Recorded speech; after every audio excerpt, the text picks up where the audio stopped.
Hello good morning everybody videovillas.com viewers అందరికీ స్వాగతం పలుకుతున్నాం. అంటే ఏదైనా ఫొటోస్ మనం ఇంపోర్ట్ చేసుకున్న తర్వాత వాటికి క్యాప్షన్స్ జనరల్ గా మనం న్యూస్ పేపర్స్ లో కానీ మ్యాగజైన్స్ లో వీటన్నిటిలో చూస్తుంటాం.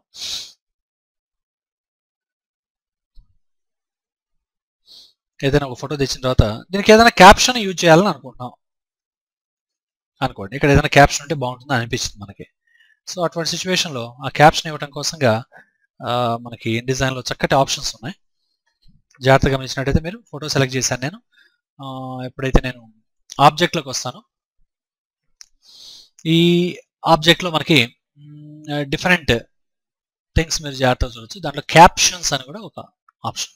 ఈ క్యాప్షన్ లో మనకి క్యాప్షన్ సెటప్ అని ఉంటుంది, లైవ్ అని, స్టాటిక్ అని. ప్రస్తుతానికి నేను ఏంటంటే సెటప్ లోకి వెళ్ళి అవన్నీ అవసరం లేదు. ప్రస్తుతానికి అంటే ఏం చేంజ్ చేయాలి ఏంటి ఇవన్నీ బై డిఫాల్ట్ నేమ్ అనేది తీసుకుని ఉంటుంది. ఇన్ని రకాల ఆప్షన్స్ మనం చేంజ్ చేయొచ్చు. నాకు నేమ్ కాదు, నేమ్ కాకుండా పాత్ ఎక్కడ ఉన్నది అనేటువంటి ఇన్ఫర్మేషన్ రావాలనుకో క్లిక్ ఓకే ఇచ్చాను. ఇప్పుడు నేను ఆబ్జెక్ట్ లోకి వచ్చి క్యాప్షన్స్ లోకి వచ్చి జనరేట్ లైవ్ క్యాప్షన్ అన్నాను. మీరు జాగ్రత్తగా గమనించినట్టయితే ఆ ఫైల్ నేమ్ కన్నా కూడా మొత్తం టోటల్ పాత్ అనేది మనకి డిస్ప్లే అయింది. ఇక్కడ జాగ్రత్తగా గమనించండి. ఇక్కడ మీరు చూస్తుంది పాత్. అది క్లియర్గా అర్థం అవ్వాలంటే జస్ట్ దీన్ని రొటేట్ చేసి చూపిస్తాను నార్మల్ యాంగిల్కి.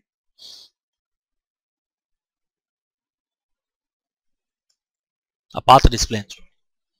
ఈ విధంగా ఆటోమేటిక్గా మనం క్యాప్షన్స్ ఇన్సర్ట్ చేసేటువంటి ఫెసిలిటీ. అంతేగాని మనం ఆ ఫోటో కింద నేమ్ మనం టైప్ చేయాల్సిన అవసరం లేదు. ఎందుకంటే జనరల్గా మనం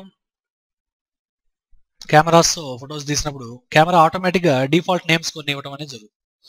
అట్లాంటప్పుడు మీకు క్యాప్షన్లో కూడా అదే నేమ్ వస్తుంది. అట్లా కాకుండా మీరు వేరే నేమ్ ఏదైనా టైప్ చేయాలనుకున్నప్పుడు సో ఆబ్జెక్ట్ మెను క్యాప్షన్స్లోకి వచ్చేసి మనం జనరేట్ స్టాటిక్ క్యాప్షన్ అంటాం. బై డిఫాల్ట్ అక్కడ ఏదైతే ఉందో అదే తీసుకుంటుంది, కానీ దాన్ని మనం మార్చుకోవచ్చు.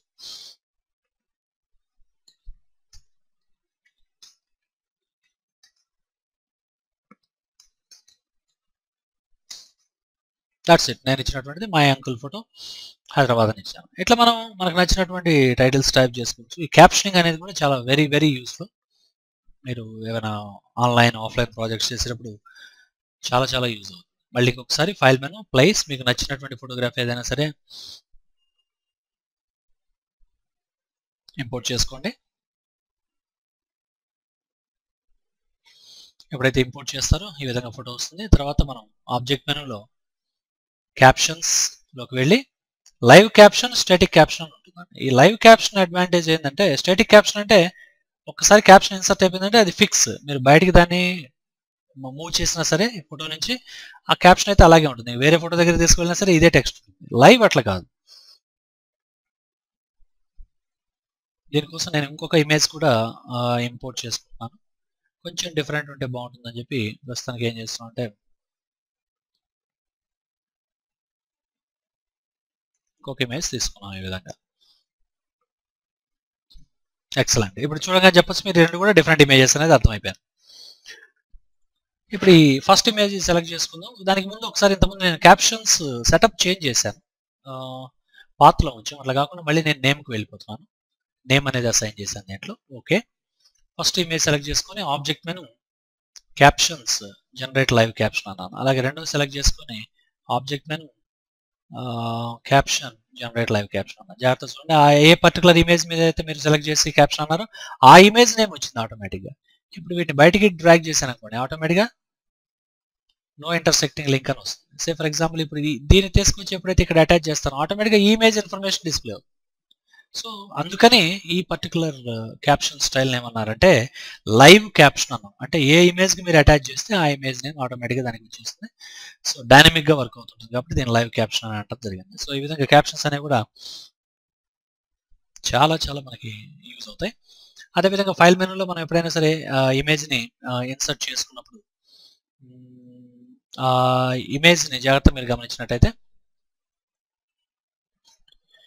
లింక్స్ ప్యానల్లో దానికి సంబంధించిన పూర్తి సమాచారం ఇన్ఫర్మేషన్ మనకి జాగ్రత్త చూడండి. మీరు ఇంతకుముందు నేను చెప్పిన దాంట్లో ఓన్లీ జనరల్ డిస్ప్లే చేసాము, ఏవైతే మనం లింకింగ్ అండ్ ఎంబెడింగ్ అని జనరల్ ఇన్ఫర్మేషన్ డిస్ప్లే చేయడం జరిగింది. కానీ ఇప్పుడు కొంచెం కేర్ఫుల్గా అబ్జర్వ్ చేస్తే ఈ ఇన్ఫర్మేషన్ అంతా క్లోజ్ చేస్తాను. జాగ్రత్త చూడండి, ఇక్కడ మనకి లింకింగ్ ఆప్షన్, రీలింక్. బై మిస్టేక్ నేను ఏదో ఒక ఇమేజ్ని ఇన్సర్ట్ చేశాను, తర్వాత అర్థమైంది ఆ ఇమేజ్ కదా, నాకు వేరే ఇమేజ్ కావాలి. కానీ అదే ప్లేస్లో చక్కగా మళ్ళీ ఎటువంటి డిస్టర్బెన్స్ లేకుండా కరెక్ట్గా అదే పొజిషన్లో నాకు రావాలి అన్నప్పుడు రీలింక్ అనేటువంటి ఆప్షన్ తీసుకుని మీరు చక్కగా మీకు నచ్చినటువంటి వేరే ఇమేజ్ని సెలెక్ట్ చేసి ఎప్పుడైతే ఓపెన్ అంటారో ఆటోమేటిక్గా అది రీప్లేస్ చేయడం జరుగుతుంది. That is what relink. అదేవిధంగా మనకి ఒక 3, 4, 5, 6 డిఫరెంట్ ఇమేజెస్ ఉన్నాయని అనుకుందాం. ఇది మనకి page number 1 first page. Second పేజ్లోకి ఇట్లాంటి ఇమేజ్ని నేను కాపీ చేసి ఇక్కడ పేస్ట్ చేస్తాను. అంటే ఇది ఒక సెకండ్ ఇమేజ్ అనుకోండి, వేరే ఇమేజ్ అని అనుకోండి. మనం మార్చకుండా అదే ఇమేజ్ మీద వర్క్ చేస్తాం. ఇది ఇంకొక ఇమేజ్ అని అనుకోండి. టోటల్గా ఎన్ని పేజెస్ ఉన్నాయి మనకి? 3 or 4 పేజెస్ ఉన్నాయి. వాటిలో రకరకాల ప్లేస్లో రకరకాల ఇమేజెస్ ఉన్నాయి. ఇప్పుడు ఒక్కసారి జాగ్రత్త మనం లింక్స్ ప్యానల్లోకి వెళ్ళి చూద్దాం.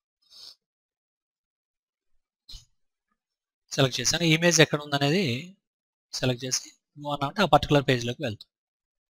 జాగ్రత్తగా గమనించండి. నేను ఏ ఇమేజ్ సెలెక్ట్ చేసి గో టు దాట్ లింక్ అంటున్నామో ఆ పర్టికులర్ పేజ్లోకి వెళ్తుంది. అంటే దీని యొక్క ముఖ్య ఉద్దేశం ఏంటంటే ఇమేజెస్ మొత్తం కూడా మీకు లింక్స్ ప్యానల్లో చాలా క్లియర్గా కనపడటం అనేది జరుగుతుంది. కాకపోతే మీకు నెంబర్ ఆఫ్ పేజెస్ ఒక 60-70 పేజీలు ఉన్నటువంటి బుక్లెట్ కానీ మ్యాగజైన్ కానీ క్యాటలాగ్ చేసేటప్పుడు ఆ పర్టికులర్ ఇమేజ్ ఉన్నటువంటి పేజ్లోకి వెళ్ళాలంటే మాన్యువల్గా వెళ్ళాలంటే మనమే స్క్రోల్ బార్ యూజ్ చేస్తూ ఇట్లా కొంత ఇబ్బంది పడాల్సిన పరిస్థితి ఉంటుంది. అట్లా కాకుండా ఆటోమేటిక్గా సాఫ్ట్వేర్లో ఉన్నటువంటి ఫీచర్ కనుక వాడుకున్నట్టయితే ఈజీగా మీరు మీకు కావాల్సినటువంటి పేజ్లోకి చక్కగా ఒకే క్లిక్లో జంప్ అవ్వచ్చు. ఇప్పుడు ప్రస్తుతానికి రాను 4th పేజ్ నుంచి ఫస్ట్ పేజ్లోకి వెళ్ళిపోతున్నాం. జాగ్రత్తగా మీరు ఇక్కడ నెంబరింగ్ కూడా చూసుకోవచ్చు.